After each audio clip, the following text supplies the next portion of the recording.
I am Jasmine, this is Moxie Points, and today we'll be looking at the most beautiful moment in life, part 1, from BTS.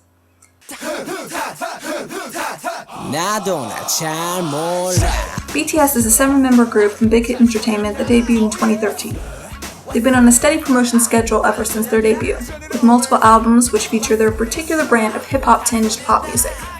A Japanese debut, overseas promotion, TV shows, behind-the-scenes videos, and exclusive streaming videos have kept them pretty busy and climbing up your bias list ever since. Lyrically, BTS tends to aggressively chase a girl or lament problems with society, all with a youthful slant. And with all the criticism for idol rappers, I'd say BTS stay pretty true to some maxims of hip-hop. Write your own rap, tell your story honestly, and use your words as a medium for change. Sure, it may seem melodramatic, but if you're a teenage boy with your company to back you, your version of injustice isn't the racial profiling outlined by NWA. Your reality is a constant hamster wheel of work to earn you a job that you probably won't enjoy, and your rebellion is picking a career that you're passionate about. Job opportunities be damned. So in that sense, it's authentic. With this album, BTS abandoned their heavily aggressive look and sound for a more introspective side to the same story of youth. The album also holds the distinction of being the first album in which every member has his own writing or production credit. This all comes with 2 promotion cycles and 2 title tracks. Following Rap Monster's mixtape, bringing the group back together again as a whole that is so prolific they've made a double album. So let's check it out.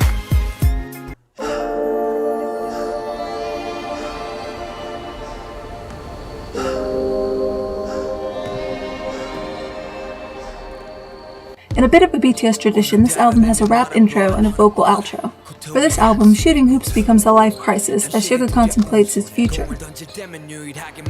A movement or advancement seems to be this song's theme, as the song starts and ends with heavy breathing. It seems that staying in one place may mean the death of you.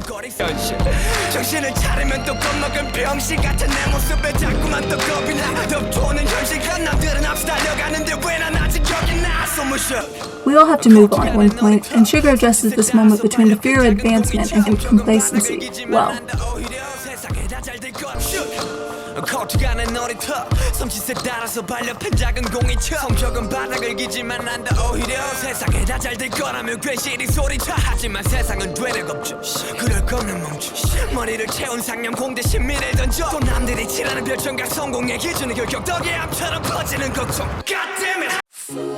Next up is one of the song's title tracks, I Need You, which is said to be the title track that BTS worked on longer than any other, and that seems apparent in how many different sounds are blended together. From the small 3-note chimes, to the gang vocals, to the heavy percussion, added vocal lines, and rhythmic breathing, along with other sounds. The chorus nicely gives us the chance to hear all of these sounds, same vocals as well. And of course the song has a false stop around the bridge, like a few other BTS singles. I need you, girl.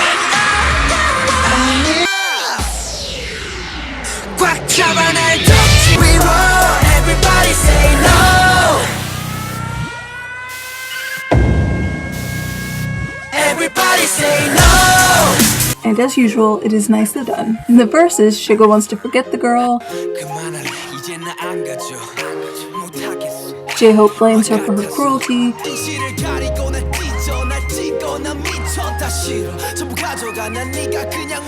and a rap monster voices his frustrations.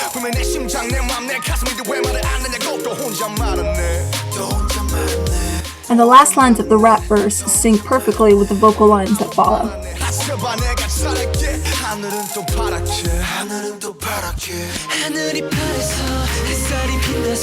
Keeping up with the somber mood, Hold Me Tight matches the sentiment of the last song with a completely different R&B sound that starts with some nice piano parts. Although I'm a bit tired of the pitched down vocal trend. Although the actual low vocals from Suga are a nice touch.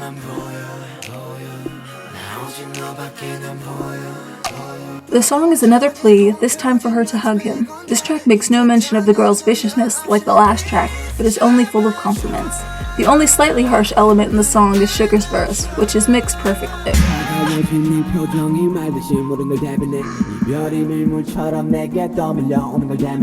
If the verse didn't sound like that, like it was underwater or coming from another room, it may have been too intense for the song. But as it stands, it works well, and the song ends with some great vocals also. The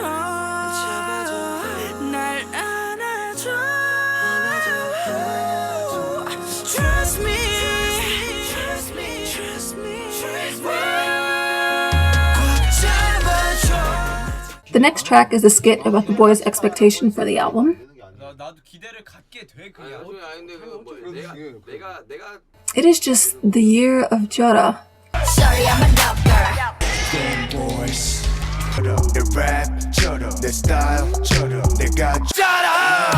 And Dope is the next title track. It has a horn loop, which I've mentioned in a few other videos of mine, which works nicely here. The song fills out with some background lines throughout.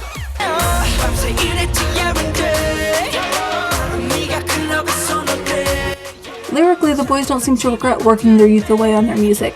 Like I mentioned at the start of this video, music is seen as the sign of rebellion, and they apply that work ethic to something that they care about, and strive to make it fit into their own standard. Just in case all of this work talk was getting you down, BTS is here to remind you that they can have fun too, with Boys with Fun. Starting off with more of those gang vocals that BTS does so well, the song also has a twangy guitar melody and a horn section to build up the track or provide a few hits when the song needs it. BTS always find a way to fill the sound space without overwhelming it, which they do nicely here. They have a bunch of background vocals and throwaway lines that don't weigh the track down, but keep it, well, fun.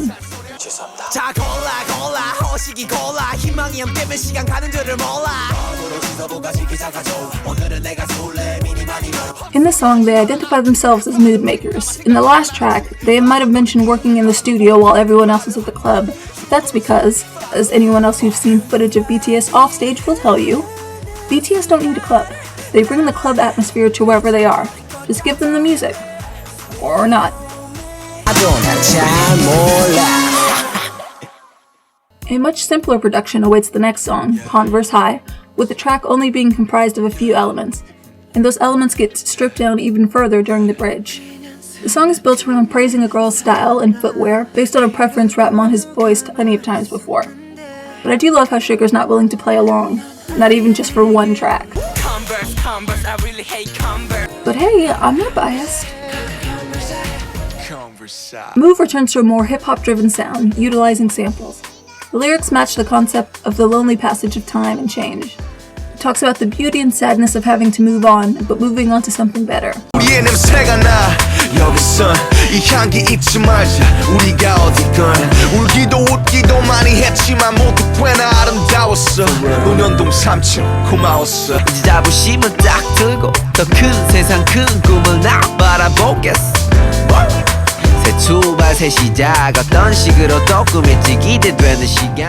The final track is the outro, Love Is Not Over, which only features the vocal line, so the rap verses are gone and the song only has a somber R&B sound, with some interesting vocal loops around the end. Lyrically, like I Need You and Hold Me Tight, they are pleading to a girl again. This time adding in lyrics about moving on and goodbyes, like the last song. I'd give the album a 9 out of 10. It's pretty well-rounded and fits the concept they've outlined well. But where's my cipher, BTS? Not only is Love not over, but the album isn't over either. How do they top it? Well, by continuing it. They weren't kidding about being in the studio constantly. Hope to see you next time.